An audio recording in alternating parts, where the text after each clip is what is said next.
حدیث یاد رکھیں گے اگر سناؤں آپ کو تو؟ نبی پاک صلی اللہ تعالیٰ علیہ وسلم نے فرمایا کسی سے دشمنی بھی کرو تو اعتدال سے کرو، ہو سکتا ہے کل کو وہ تمہارا دوست بن جائے، اور فرمایا کسی سے دوستی بھی کرو تو اعتدال سے کرو، ہو سکتا ہے کل یہ دشمن بن جائے۔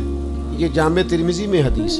اعتدال کا رستہ نہ چھوڑو، معتدل رہو، سارے راز ہی دے بیٹھنا، ساری باتیں پہلے کر لینا اور اعتراض کرنا، اب تو شکوے بھی پھر سارے ہی کر لینا۔ دوست کو اس کی کمزوریوں کا بھی پتہ ہوتا ہے، وہ ساری کمزوریاں بھی اس کی بیان کر لینا، اس کو بھی بتانا، اس کو بھی بتانا، اس سے بھی ذکر کرنا، تو یہ انداز درست نہیں ہے۔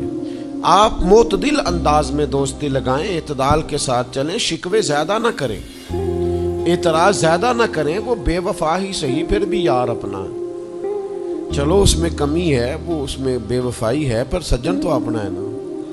تو دوستی ہماری ہے اس کے ساتھ، اس کی کمزوریوں کو چھپائیں۔